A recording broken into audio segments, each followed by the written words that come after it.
وہ شکل و صورت کی اتنی خوبصورت تھی کہ مجھے اندازہ ہی نہیں ہوا کہ وہ اس طرح میری زندگی کو مذاق بنا دے گی۔ ایک بہت ہی پیاری کہانی آپ کی سماعتوں کے نام۔ میں ہوں اریحا اور آپ میرا چینل دیکھ رہے ہیں اریحا کہانیاں۔ ایک تپتی دوپہر میں میرا کزن علیم شرانی دکان کے سامنے گھنے پیڑ کے نیچے کھڑا کسی دوست کا انتظار کر رہا تھا کہ اتنے میں ایک خاتون سامنے سے آتی دکھائی دی۔ سراپا دلکش اور چال مستانہ تھی۔ چلنے کے انداز نے چونکا دیا۔ ایسی عام عورتوں کی چال نہیں ہوتی، جیسے کوئی مورنی چل رہی ہو۔ وہ قریب آئی، حیرت ہوئی کہ وہ علیم کی طرف ہی آ رہی تھی۔ خاصی حسین و جمیل، عمر یہی کوئی 35 کے درمیان ہوگی، مگر 22 کی لگتی تھی۔ 16 سنگار تو نہ کیے تھے، لیکن ہلکا میک اپ ضرور 16 سنگار جیسا تھا۔ بڑی بڑی آنکھیں اور دراز پلکیں، اس پر گلابی چہرہ اور یاقوتی ہونٹ، وہ کسی شاعر کی غزل معلوم ہوتی تھی۔ علیم اس کی دید میں کھویا تھا۔ وہ قریب آ کر پوچھنے لگی، آپ کی نظر میں کوئی 2 کمرے کا مکان ہو تو بتائیے، مجھ کو کرایہ پر آرائش درکار ہے۔ اس نے کچھ اس ادا سے پوچھا کہ جی چاہا کہے کہ مکان تو میرے علم میں کوئی خالی نہیں ہے، البتہ میرا گھر حاضر ہے۔ تاہم یہ باتیں کسی انجانی عورت کو کہنے کی نہ تھیں۔ ظاہر ہے جوتے نہیں کھانے تھے۔ ابھی تو کوئی مکان میری نظر میں نہیں ہے، 2-1 روز تک میں ضرور معلوم کر لوں گا۔ یہ گھر کے برابر میری دکان ہے، یہاں آ کر معلوم کرنا ہوگا۔ پھر کوئی بولی، پانی کا گلاس تو پلا دیں، بڑی سخت دھوپ ہے۔ علیم دوڑ کر دکان میں گیا اور کولڈ ڈرنک گلاس میں لے آیا۔ پی کر اس نے گلاس واپس کیا۔ اف، گرمی کی بھی حد ہے۔ تب ہی میرے کزن نے کہا، آپ اتنی دھوپ میں پھر رہی ہیں، کہاں سے آئی ہیں؟ میرا نام صوفیہ ہے اور آپ کی دکان سے تھوڑی دور کچھ فاصلے پر رہتی ہوں۔ کرایہ کا مکان ہے، لیکن اب مالک مکان خالی کرنے کو کہہ رہا ہے، اس لیے اتنی پریشان ہوں۔ گھر میں اور کوئی نہیں، خود تلاش کرنے پر مجبور ہوں۔ یہ مالک مکان بے مروت سا شخص ہے، اس نے چند دن کی مہلت دی ہے کہ نیا گھر ڈھونڈو۔ کئی دن سے ماری ماری پھر رہی ہوں، لیکن محلے میں کوئی ٹھکانہ نہیں مل رہا۔ کسی دوسرے محلے میں علیم نے اتنا ہی کہا تھا کہ خاتون نے بات کاٹ دی، کہیں اور نہیں رہنا چاہتی کہ یہ دیکھا بالا محلہ ہے، اکیلی رہتی ہوں نا، اس لیے آپ کے شوہر وہ سعودیہ میں ہیں، محنت مزدوری کی خاطر گئے ہیں۔ یہاں تنخواہ کم تھی، خرچہ پورا نہیں ہوتا تھا۔ دونوں بچے بھی اسکول جاتے ہیں اور میں خود گھر پر سلائی وغیرہ کرتی ہوں۔ ایسا کہتے کہتے ایک بے بس عورت کی طرح جو مجبور ہو گئی، اس کی آواز مدھم ہو گئی اور آنکھوں میں آنسو آ گئے۔ علیم کو اس پر رحم آ گیا۔ کہا، گھبرائیے نہیں، میں جلد کوئی مکان تلاش کروں گا، آپ کو جب وقت ملے آ کر ملاقات کر لینا۔ تب وہ گویا ہوئی، میں روز اسی وقت آپ کے گھر کے پاس ایک بچی کو قاعدہ پڑھانے آتی ہوں، تب ہی آپ سے ملاقات کر لوں گی۔ یہ کہہ کر وہ چلی گئی، مگر میرا تاثر دل پر چھوڑ گئی، کیونکہ میرا یہ کزن کچھ عرصہ ملک سے باہر رہا تھا۔ وہاں ایک عورت سے شناسائی ہو گئی جو ساتھ دفتر میں کام کرتی تھی۔ وہ بالکل صوفیہ کی ہم شکل تھی۔ تب ہی اس نے بڑے غور سے دیکھا اور اسی باعث ہمدردی کا اظہار کیا۔ دوسرے دن وہ پھر اسی وقت آئی۔ وہ غور سے دیکھنے لگا تو وہ بولی، آپ کیوں مجھے اس طرح دیکھتے ہیں؟ جواب دیا، صوفیہ، دراصل میں کچھ عرصہ بیرون ملک رہا ہوں، وہاں میرے ساتھ یہ ہوا کہ ایک عورت زندگی میں آ گئی، بہت دلربا تھی، مجھ کو اچھی لگتی تھی، کچھ عرصہ ساتھ گزارا اور پھر ہم بچھڑ گئے۔ اب میں نے تم کو دیکھا ہے تو مجھے وہ گزرے دن یاد آ گئے۔ یہ ساری باتیں صوفیہ نے سنی اور کسی تاثر کا اظہار نہیں کیا۔ وہ ایک دو دن چھوڑ کر آ جاتی، دکان پر ملاقات ہو جاتی تھی، مکان کا مسئلہ حل نہیں ہوا۔ ایک دن صوفیہ نے خود آ کر اپنے مکان کا پتہ بتایا اور کہا کہ میں صبح 9 بجے کے بعد 2 بجے تک گھر پر ہوتی ہوں، پھر بچیوں کو پڑھانے چلی جاتی ہوں، کوئی کام ہو تو بلا جھجک گھر آ جانا۔ کچھ عرصہ بعد صوفیہ سے ملاقات ہوئی تو وہ ناراض ہونے لگی کہ میں نے تم کو گھر پر آنے کی دعوت دی کہ ضرور آنا۔ دراصل میں سمجھا تھا کہ تم نے رسماً کہا ہوگا، کیونکہ اکیلی عورت کے یہاں ہمارے دعوت نہیں دی جاتی اور تم اب تک نہیں آئے۔ میں بھی اب تمہاری دکان پر بھی نہیں آؤں گی۔ معاشرے میں کسی اجنبی مرد کا آ جانا ٹھیک نہیں سمجھا جاتا۔ اگلے دن وہ کچھ تھیلے میں لے کر اس کے پاس پہنچا۔ صوفیہ نے دروازہ کھولا اور اس کو دیکھ کر خوش ہو گئی۔ احترام سے گھر کے اندر لے جا کر بٹھا دیا، کچھ خاطر تواضع کی اور تھوڑی دیر ادھر ادھر کی باتیں کی۔ اس کے بعد علیم نے اجازت لی۔ اب وہ اکثر دکان پر آتی، کوئی نہ کوئی مجبوری باتوں باتوں میں جتلاتی۔ دکان سے علیم وہ اشیاء دے دیتا اور گھر آنے کی دعوت دے کر چلی جاتی۔ ہفتے میں ایک بار اس کے اصرار پر وہ اس کے گھر جانے لگا۔ وہ جب جاتا صوفیہ اکیلی ہی ہوتی، بچے وغیرہ کہیں نظر نہیں آتے تھے۔ ایک دن علیم کو بخار آ گیا اور وہ دکان پر نہ گیا۔ 2-3 دن تک دکان بند رہی۔ جب طبیعت سنبھلی، دکان کھلی تو پڑوسی دکاندار نے بتایا کہ ایک عورت صوفیہ نامی آئی تھی اور وہ کافی پریشان نظر آ رہی تھی۔ مجھ سے پوچھا کہ دکان کیوں بند ہے، خیریت تو ہے؟ میں نے کہا معلوم نہیں، کہہ گئی تھی کہ جب دکان کھلے تو علیم سے کہنا کہ مجھ سے رابطہ کریں۔ اس پیغام پر وہ کچھ پریشان ہوا کہ ایسی کیا بات ہو گئی کہ پڑوسی کو پیغام دے کر گئی ہے، شاید اسے پیسوں کی ضرورت ہو یا کوئی مشکل پیش آ رہی ہو۔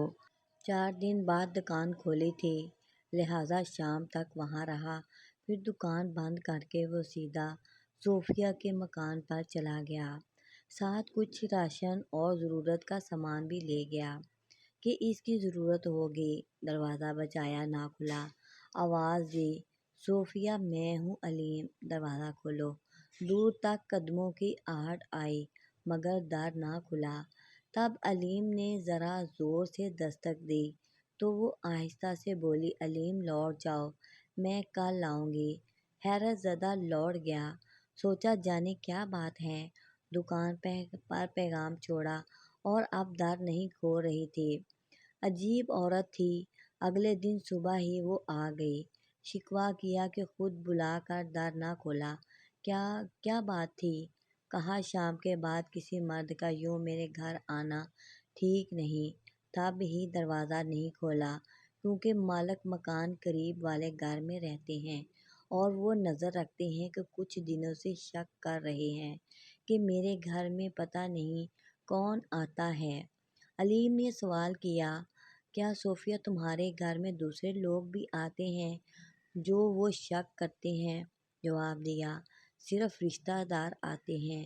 رشتہ دار تو سب کے گھر آتے ہیں، لہٰذا علیم تم ابھی میرے گھر مت آنا، جب حالات ٹھیک ہوں گے میں تم کو خود بتا دوں گی، بلکہ اب میں خود ہی تم سے ملنے آ جایا کروں گی۔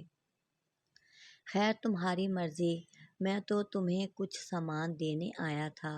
یہ کہہ کر علیم نے وہ سامان اس کے سامنے رکھ دیا۔ فوراً اس نے اٹھا لیا۔ اس کے بعد صوفیہ باقاعدگی سے دکان پر آنے لگی۔ وہ اس کو ضرورت کی ہر چیز دے دیتا اور وہ بڑے شوق کے ساتھ لے کر چلی جاتی۔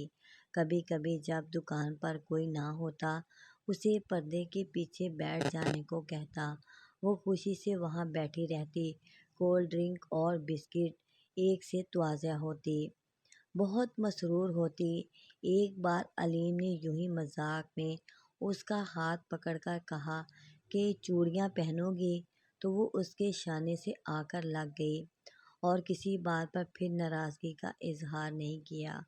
اس کے بعد وہ جب بھی آتی کچھ نہ کچھ فرمائش ضرور کرتی تھی، کبھی جوتے، کبھی کپڑے اور رقم بھی مانگ لیتی، اس انداز سے گفتگو کرتی جیسے علیم سے زیادہ کوئی اسے چاہنے والا نہیں اس دنیا میں اور کوئی نہیں ہے۔ اب وہ ایسے ٹائم پر آنے لگی جب دکان پر گاہک ہوتے، یعنی رش کا وقت ہوتا۔ علیم ایسے توجہ نہ دے پاتا تو وہ وہاں پر پڑی کرسی پر بیٹھ جاتی۔ تب علیم لڑکا ملازم لڑکے کو کہتا کہ پوچھو اسے کیا چاہیے۔ پوچھتا، وہ اپنا مقصد حاصل کرتی اور چلی جاتی۔ مزے کی بات یہ ہے کہ صوفیہ نے بھی کوئی وعدہ کیا نہ اور نہ اظہار الفت کا موقع دیا۔ اس کے باوجود وہ اس کے ہاتھوں لگتا رہا اور اگر کوئی تہوار ہوتا تو پھر وہ دل کھول کر جو چاہتی وصول کرتی۔ وہ کچھ اس طرح اداکاری کرتی کہ مجال ہے دوسرے کو جھوٹ کا گمان ہو۔ یوں وہ میرے اس سادہ لوح کزن کو کافی حد تک بے وقوف بنانے میں کامیاب ہو گئی۔ ایک دن کا ذکر ہے کہ وہ دکان پر آ بیٹھی تھی کہ وہاں علیم کا ایک دیرینہ دوست آ گیا۔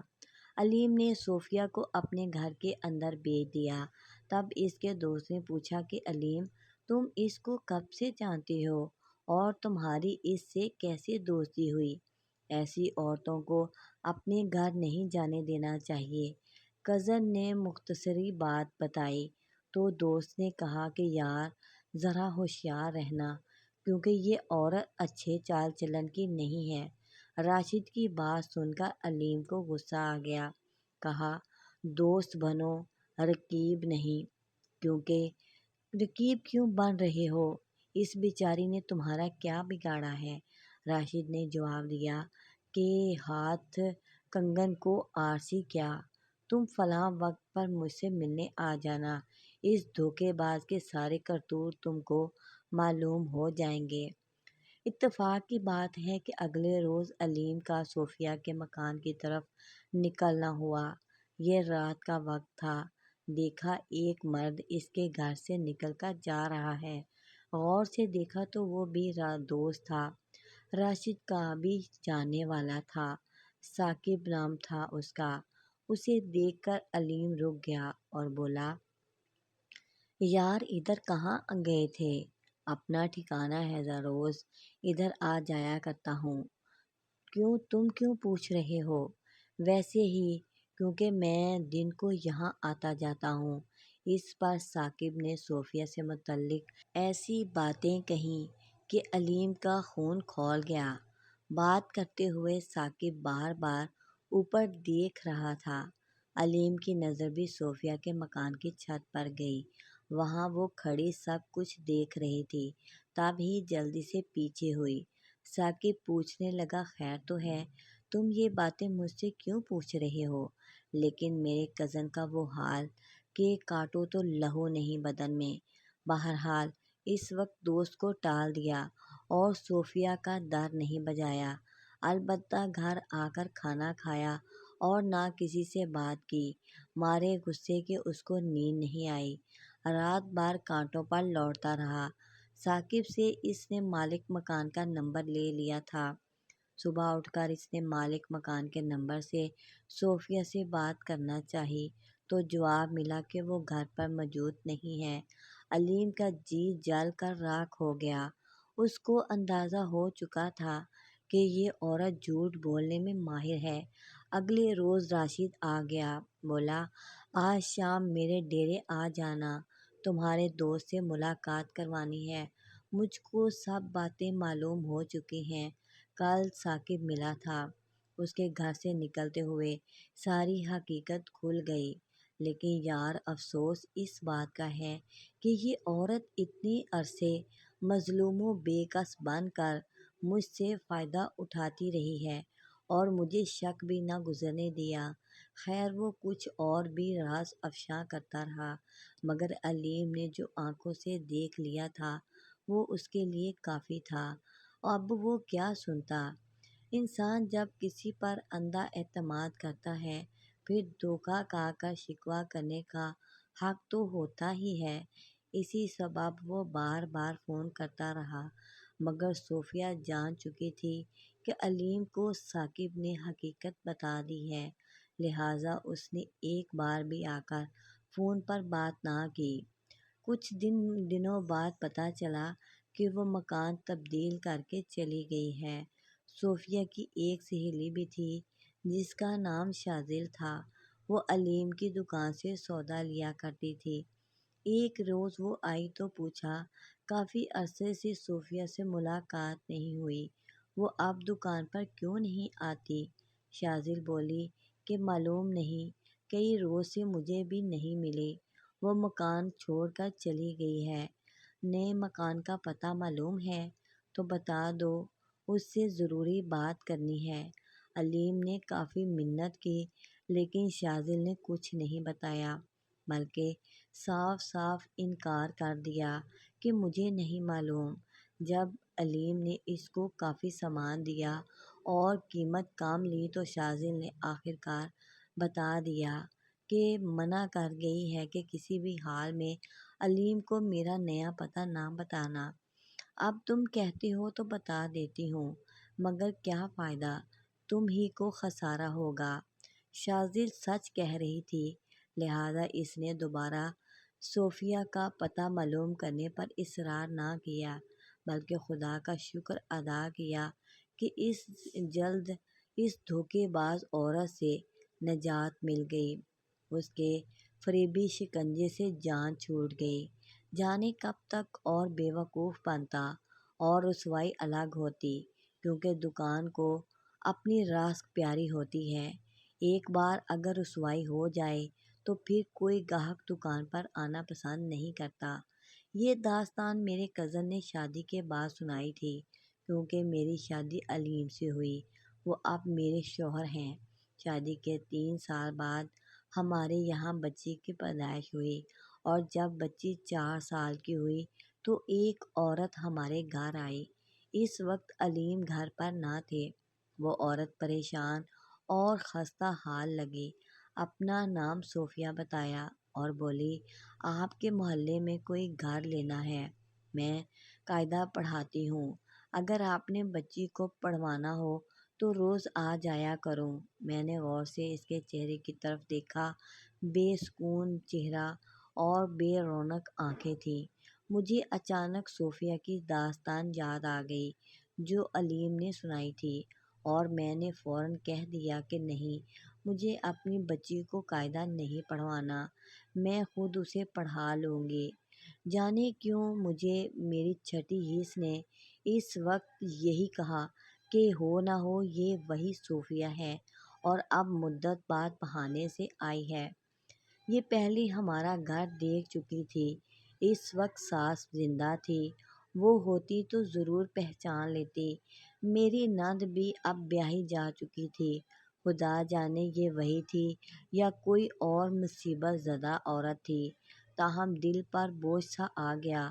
سوچتی رہی اگر وہ نہ تھی، کوئی بدحال غریب غربت کی مارے مصیبت زدہ تھی، تو اے کاش اس کی کچھ مدد کر دیتی۔ ہمارے معاشرے میں دھوکے بازی عام ہو چکی ہے، یہی وجہ ہے کہ تلخ تجربے کے بعد ہمارا دل نہیں چاہتا کہ کسی پر بھروسہ کریں، مدد کرنا بھی چاہیں تو نہیں کر پاتے، کیونکہ غلط قسم کے لوگ مستحق لوگوں کے لیے باعث نقصان بن جاتے ہیں۔ یوں کہنا چاہیے کہ ڈوبتے ہیں تو دوسروں کو بھی لے ڈوبتے ہیں، سانچ کو آنچ نہیں۔ غربت میں بھی چاہیے کہ لوگ سیدھے راستے پر چلیں، کیونکہ جو سیدھے راستے پر چلتے ہوں اللہ تعالیٰ ضرور ان کی مدد کرتا ہے، جبکہ غلط راہوں کے مسافر اپنا سکون، عزت اور سب کچھ کھو دیتے ہیں، آخر میں خالی دامن رہ جاتے ہیں اور انہیں کچھ نہیں ملتا۔ اس طرح کی بہت ہی پیاری کہانیاں اور سچی کہانیاں اور مورل کہانیاں دیکھنے کے لیے میرے چینل اریحا کہانیاں کو لائک کریں، سبسکرائب کریں، بیل آئیکن کو آل پر پریس کر دیں۔